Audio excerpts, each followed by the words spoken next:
ಈ love matter ಮುಗಿಯೋ ಕಾರಣನೇ ಇಲ್ಲ. ಸ್ಟೇಟ್ ಬ್ಯಾಂಕ್ನಲ್ಲಿ ಪರ್ಸ್ಗಲ್ಲನಿಗೆ ಸಾರ್ವಜನಿಕರಿಂದ ಥಳಿತ. ಇದೇ ಆಗಲಿದ್ದಿದ್ದೆ ಮಾರೆ. ಇಂದಿನ ಭವಿಷ್ಯ ಮೀನರಾಶಿ. ಹಣಕಾಸು ವಿಚಾರದಲ್ಲಿ ಜಾಗೃತರಾಗಿರಿ. ಇವತ್ತು ಸ್ವಲ್ಪ ಕೇರ್ಫುಲ್ ಆಗಿರ್ಬೇಕು. ಎಷ್ಟಾಯ್ತು? 35 ರೂಪಾಯಿ ಆಯ್ತಣ್ಣ. ನನ್ ಪರ್ಸು.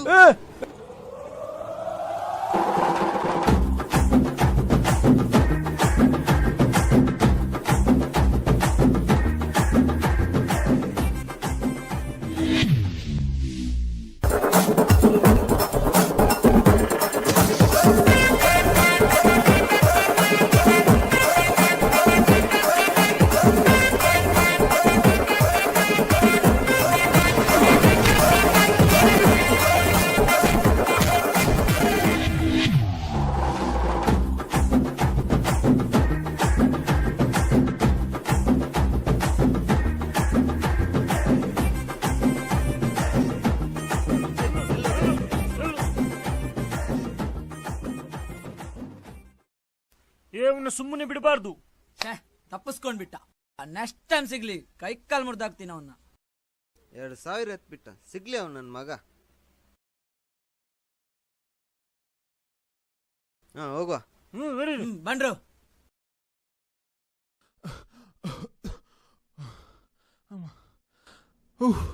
ಹಬ್ಬ ಬಚಾವಾಗ್ಬಿಟ್ಟೆ. ಎಷ್ಟು ಇಟ್ಟಿದಾನ ಬಡ್ಡಿ ಮಗ. ಓಹ್ ಇಷ್ಟೇನಾ?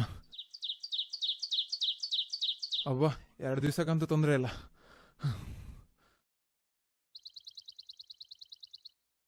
ರೀ ಸಾಯಂಕಾಲ ಬೇಗ ಬನ್ನಿ, ಪೇಟೆ ಕಡೆ ಹೋಗ್ಬೇಕು. ಪೇಟೆ ಕಡೆನಾ? ಯಾಕೆ? ರೀ ನಾಳೆ ನನ್ನ ಫ್ರೆಂಡ್ ಚಿತ್ರ ಮದ್ವೆ. ಬಳೆ ಓಲೆ ಚೈನು ತಗೋಬೇಕು. ಚಿನ್ನದೇನು ಬೇಕಾಗಿಲ್ಲ, ರೋಲ್ಡ್ ಗೋಲ್ಡೇ ಸಾಕು. ಆಹಾ ಎಷ್ಟ್ ಚೆನ್ನಾಗಿ ಅರ್ಥ ಮಾಡ್ಕೊಂಡಾಳ ನನ್ನ. ರೋಲ್ಡ್ ಗೋಲ್ಡ್ ಸಾಕಂತೆ 3000 ಅಂತ. ಎಲ್ಲಿಂದ ತರ್ಲಿ? ಪುಕ್ಸಟ್ಟೆ ಬರುತ್ತಾ? ಏನ್ರಿ ನಾನ್ ಹೇಳಿದ್ದೆಲ್ಲ ಕೇಳ್ಸಿದೆ ತಾನೆ? ಆಮೇಲೆ ಬಂದು ಇಲ್ಲ ಅನ್ಬೇಡಿ. ಅಯ್ಯೋ ತರ್ತೀನ್ ಕಣೆ, ನಿಂಗಿಲ್ಲ ಅನ್ನಕ್ಕಾಗುತ್ತಾ? ಬರ್ಲಾ? ಬಾಯ್ ರೀ.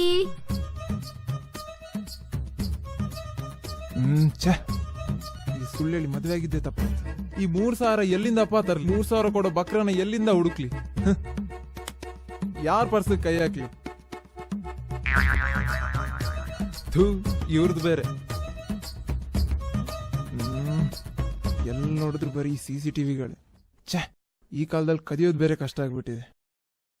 ಸಾಯಂಕಾಲ ದುಡ್ಡು ತಗೊಂಡೋಗಿಲ್ಲ ಅಂದ್ರೆ ಹೆಂಡತಿಯಿಂದ ಏನೂ ಲಾಭ ಇಲ್ಲ. ನಿದ್ದೆ ಬರ್ತಿದೆ, ಸ್ವಲ್ಪ ಇಲ್ಲೇ ಮಲ್ಕೋತೀನಿ, ಆಮೇಲೆ ಟ್ರೈ ಮಾಡೋಣ.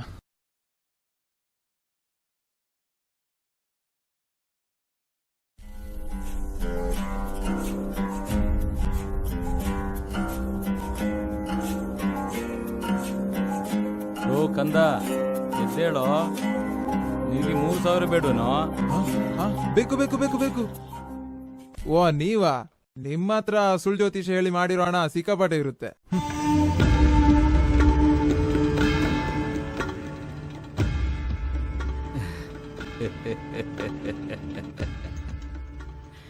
ಇದೆ, ಆದ್ರೆ ಸುಳ್ಳು ಹೇಳಿದ್ದಲ್ಲ, ಸತ್ಯ ಹೇಳಿ ಸಂಪಾದನೆ ಮಾಡಿದ ದುಡ್ಡಿದೆ. ಈಗಿನ ಕಾಲದಲ್ಲಿ ಸುಳ್ಳು ಹೇಳೋ ಜ್ಯೋತಿಷಿಗಳೇ ಜಾಸ್ತಿ.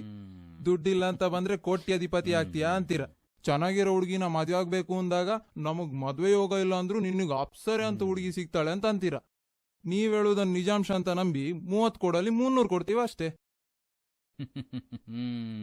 ನೀವೇನ್ ಕಮ್ಮಿನಾ? ಡೀಸೆಂಟ್ ಆಗಿರೋ ಹುಡುಗಿನ ಮದ್ವೆ ಆಗ್ಬೇಕು ಅಂತ ಮದ್ವೆ ಆಗ್ತೀರಾ?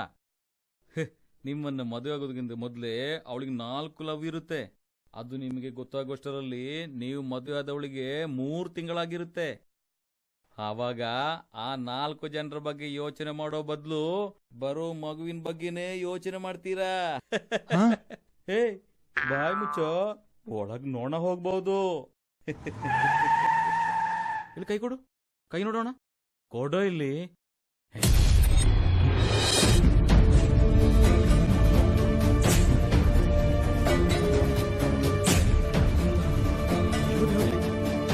ಯಾಕೆ ಜ್ಯೋತಿಷ ಶಾಕ್ ಆಗಿದ್ದೀರಾ?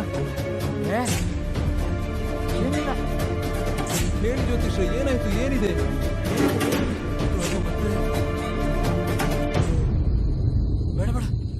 ಹೇಳ್ಬಾರ್ದು. ಹೇಳಿ ಬೇಡ, ಜ್ಯೋತಿಷ್ರೆ, ಏನಿದೆ ಹೇಳಿ. ಏನಿಲ್ಲಪ್ಪ, ಅದೆಲ್ಲ ಬೇಡ. ಇಲ್ಲ ಜ್ಯೋತಿಷ್ರೆ, ನೀವು ಹೇಳಿ, ನಾನು ಕೇಳ್ತೇನೆ. ಏನಿದೆ ಹೇಳಿ ಹೇಳಿ. ನಾನ್ ಹೇಳಿದ್ರೆ ನೀನು ನಂಬ್ತೀಯಾ? ನಂಬ್ತೀನಿ, ನೀವು ಹೇಳಿ, ಏನಿದೆ ಹೇಳಿ. ನೀನು ನಂಬಲ್ಲ. ಇಲ್ಲ, ನಾನು ನಂಬ್ತೀನಿ, ಹೇಳಿ. ಅದು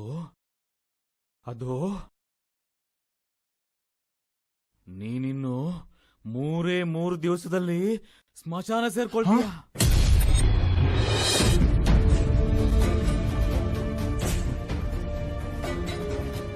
ಆಮೇಲೆ ಆ ಊರಿ ಒಳಗಡೆ ಗಾಢವಾಗಿ ನಿದ್ರೆ ಮಾಡ್ತೀಯ. ಗಾಢವಾಗಿ.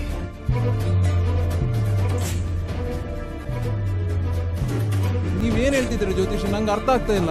ಆಗುತ್ತೆ ಅಂದ್ರೆ ನಾನ್ ಸಾಯ್ತೀನ? ಅದನ್ನ ಯಾವ ಬಾಯಿಂದ ಹೇಳಪ್ಪ ನಾನು? ಹಾ, ಒಂಟಿಯಾಗಿ ಗೋರಿ ಒಳಗೆ ಮಾಡ್ಕೊಳ್ತೀಯ. ಈ ಜೀವನನೇ ಇಷ್ಟು.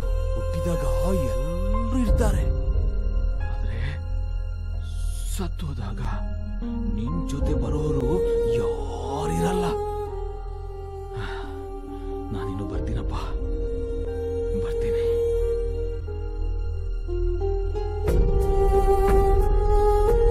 ಅಂದ್ರೆ ನಾನ್ ಸಾಯ್ತೀನ? ನನ್ ಜೊತೆ ಯಾರು ಬರಲ್ವಾ? ನನ್ ಫ್ರೆಂಡ್ಸು ನಂಗೆ ಏನ್ ಬೇಕಾದ್ರೂ ಮಾಡ್ತಾರೆ ಅಂದ್ಮೇಲೆ ನಾನ್ ಕದ್ಮೇಲೆ ಬರಲ್ವಾ?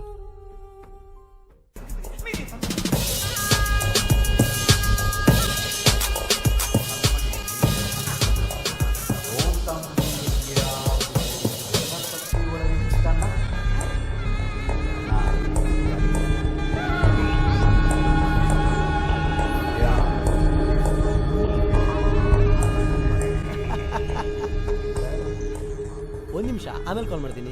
ಹಾಯ್ ಸೂರಿ. ಲೋ, ನಿನ್ನಿಂದ ಒಂದ್ ಹೆಲ್ಪ್ ಆಗ್ಬೇಕಿತ್ತು. ಹೆಲ್ಪಾ? ಓ, ದುಡ್ಡು ಎಷ್ಟು ಬೇಕಾದ್ರೂ ಕೇಳೋ. ದುಡ್ಡು ನಿಂಗಿಲ್ಲ ಅಂತೀನ? ನಾನು ಅದೇ ದುಡ್ಡು ಕಾಣೋ. ನಂಗ್ ಗೊತ್ತು, ಆದ್ರೆ ವಿಷಯ ಅದಲ್ವೋ. ಮತ್ತೇನು, ಯಾಕೋ ಟೆನ್ಷನ್ ಅಲ್ಲಿದ್ಯಾ? ನಾನಿನ್ 3 ದಿನದಲ್ಲಿ ಸಾಯ್ತೀನಂತೆ ಕಣೋ. ವಾಟ್? ಏನಾಯ್ತು ನಿಂಗೆ? ಯಾವ ಕಾಯಿಲೆ ಇದೆಯಂತೆ? ಯಾವ ಡಾಕ್ಟರ್ ಅಂದಿದ್ದು? ನೀನ್ ನೋಡು, ತಮಾಷೆ ಮಾಡ್ತಿಲ್ಲ ತಾನೆ? ತಮಾಷೆನಾ? ಒಬ್ರು ಜ್ಯೋತಿಷ್ರು ಅಂದ್ರು. ಹೌದಾ? ಸಾಯೋ ವಿಷಯದಲ್ಲಿ ಯಾರು ತಮಾಷೆ ಮಾಡ್ತಾರ? ನಿನ್ ಕಡೆಯವ್ರಿಗೂ ನನ್ ಜೊತೆಯಾಗಿ ಇರ್ತೀಯ ತಾನೆ? ಲೋ, ಯಾವತ್ತು ನೀನ್ ಕರೆದಾಗ ಜೊತೆಲೇ ಇರ್ತೀನಲ್ಲ ಬ್ರೋ. ಆಗಲ್ಲ ಕಣೋ. ನಾನ್ ಸತ್ತಾಗ ನನ್ ಜೊತೆ ನೀನು ಸಾಯ್ತೀಯಾ? ಗೋರಿಲ್ ಮಲ್ಕೋತೀಯಾ? ಯಾಕಂದ್ರೆ ನಂಗೊಬ್ಬನ್ಗೆ ಭಯ ಆಗುತ್ತೆ ಕಣೋ. ಲೇ ಲೇ ಲೇ ಲೇ ಅಲ್ಲ, ನೀನೇನ್ ಮೆಂಟ್ಲಾ? ನೋಡು, ನೀನ್ ಸತ್ ಮೇಲೆ ಬೇಕಾದ್ರೆ ಸ್ಮಶಾನದಲ್ಲಿ ಪುಟ್ ಗೋರಿ ಕಟ್ಟಿಸ್ತೀನಿ. ಅದು ಅಲ್ದೆ ಬೇಕಾದ್ರೆ ಕಾಸ್ಟ್ಲಿ ಬಟ್ಟೆ ತಂದು ಗೋರಿ ಮೇಲೆ ಹೊದಿಸ್ತೀನಿ. ಅದನ್ ಬಿಟ್ಟು ನನ್ ಜೊತೆ ಗೋರಿಲ್ ಮಲ್ಕೋ ಅಂದ್ರೆ ಹೆಂಗ್ ಮಲಗ್ಲಿ? ಇದು ನನ್ನಿಂದ ಖಂಡಿತವಾಗ್ಲೂ ಆಗಲ್ಲ. ಛೇ, ಐ ಆಮ್ ಸಾರಿ ಬ್ರೋ. ಉಫ್, ಇನ್ನೂ ಇಲ್ಲೇ ಇರ್ತಿದ್ರೆ ನನ್ನ ಮೆಂಟ್ಲೆ ಮಾಡ್ಬಿಡ್ತಿದ್ದ.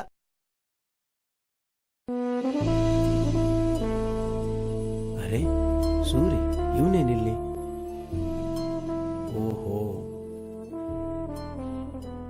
ನಂಗೆ ಏನ್ ಮಾಡ್ಬೇಕು ಅಂತ ಗೊತ್ತಾಗ್ತಾ ಇಲ್ಲ ಕಣೋ. ಓ, ಇದ ಕತೆ. ಈ ಜ್ಯೋತಿಷರು ಮತ್ತು ಸುಳ್ಳಂತ ಹೇಳಕ್ಕಾಗಲ್ಲ. ನೀನೇನು ಚಿಂತೆ ಮಾಡಬೇಡ, ನಿನ್ ಜೊತೆ ನಾನಿದ್ದೀನಿ.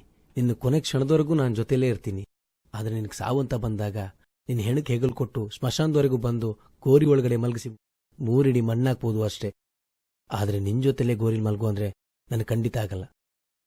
ಐ ಆಮ್ ಸಾರಿ, ನನಗೆ ಕ್ಷಮಿಸ್ಬಿಡು. ಸರಿ, ನಾನಿನ್ ಬರ್ತೀನಿ.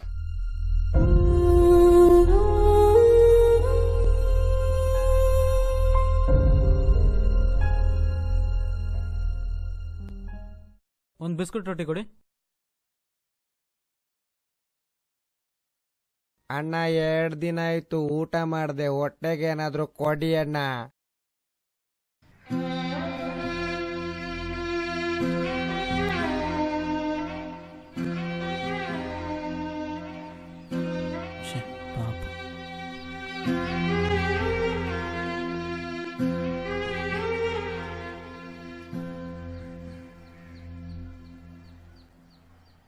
ಅಣ್ಣ ತುಂಬಾ ಉಪಕಾರ ಅಣ್ಣ.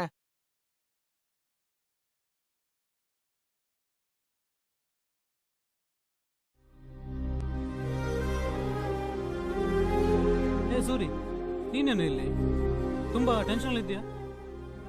ಓ ಈಗ ವಿಷಯ ನೋಡೋ ಸೂರಿ, ಈ ಮನುಷ್ಯ ಇವತ್ತೇನಾಗ್ತಾನೋ ನಾಳೆ ಏನಾಗ್ತಾನೋ ಹೇಳೋಕ್ಕಾಗಲ್ಲ. ಆ ಜ್ಯೋತಿಷಿ ಹೇಳಿದ್ದು ಸತ್ಯ ಅಂತ ಅನ್ಸುತ್ತೆ. ನೀನೇನು ಚಿಂತೆ ಮಾಡಬೇಡ, ನಿನ್ನ ಜೊತೆ ಗೋರಿಗೂ ಬರ್ತೀನಿ.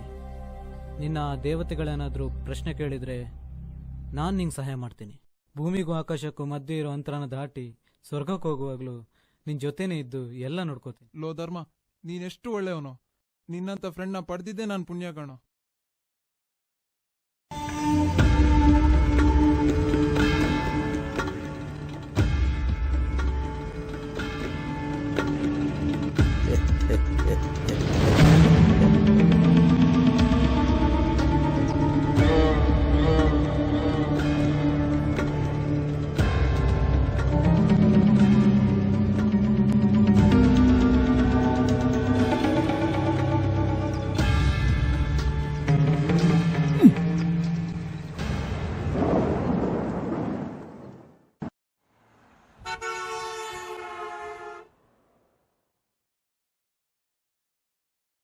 ಅರೆ, ಇಷ್ಟೊತ್ತು ನಡೆದಿದ್ದಲ್ಲ ಕನ್ಸ?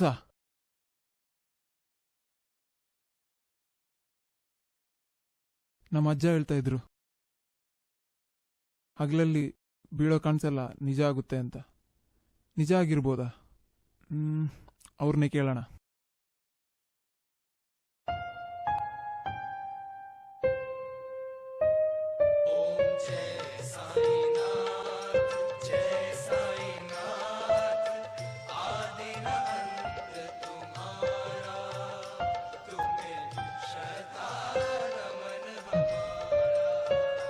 ಅಜ್ಜ, ಏನಾಯ್ತು? ಒಳಗೆ ಬಾರು. ಏನಾಯ್ತು ಇವನಿಗೆ? ಒಂಥರ ಇದ್ದಾನೆ.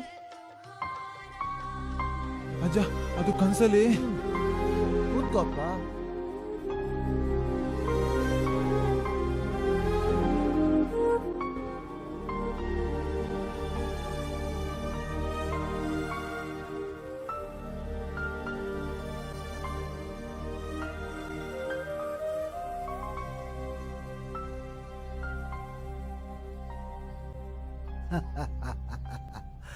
ಅದು ಬೇರೆ ಯಾರೂ ಅಲ್ಲ, ನಿನ್ ಜೊತೆಗಿರುವವ್ರಿ. ಗೊತ್ತಾಯ್ತಾ? ಅಂದ್ರೆ ನಿನ್ಗೆ ಕನಸು ಬಿದ್ದದಲ್ಲಿ ಒಂದು ಸತ್ಯ ಇದೆ, ತಿಳ್ಕೊ. ನೀನು ಹೇಳೋ ಪ್ರಕಾರ ಒಬ್ಬ ದುಡ್ಡು ಕೊಡ್ತೀನಿ ಅಂದ, ಇನ್ನೊಬ್ಬ ಗೋರಿವರೆಗೂ ಬರ್ತೇನೆ ಅಂದ, ಮೂರನೇವನು ಜೊತೆಗಿದ್ದು ಎಲ್ಲಾ ನೋಡ್ಕೊಡ್ತೀನಿ ಅಂತ ಅಂದ. ಈ 3 ಜನ ಬೇರೆ ಯಾರೂ ಅಲ್ಲ.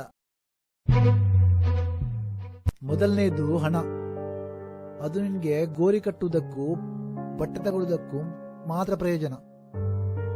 ಎರಡನೇದು ಸಂಬಂಧಗಳು. ನಿನ್ನ ಹೆಂಡತಿ, ಮಕ್ಕಳು, ಪರಿವಾರ ನಿನ್ನ ಹೊತ್ಕೊಂಡು ಸುಡ್ಗಾಡುವವರೆಗೂ ಬಂದು ಎದೆ ಮೇಲೆ 3 ಇಡಿ ಮಣ್ಣಾಕ್ತಾರೆ. ಬಿಟ್ರೆ 4 ದಿನ ಕಣ್ಣೀರು ಅಷ್ಟೇ. ಇದರಲ್ಲಿ 2 ನೀನು ಸತ್ತಾಗ ಜೊತೆಗೆ ಬರುವುದಿಲ್ಲ. ಇನ್ನು 3ನೇದು ನೀನು ಮಾಡಿದ ಧರ್ಮ ಕಾರ್ಯಗಳು, ಪುಣ್ಯ ಕೆಲಸಗಳು. ನೀನು ಸತ್ತೋದ್ಮೇಲೂ ನಿನ್ನ ಜೊತೆಯಲ್ಲೇ ಬರುತ್ತೆ ಅಂತ ಇದರ ಅರ್ಥ. ಈಗ ಅರ್ಥ ಆಯ್ತಾ?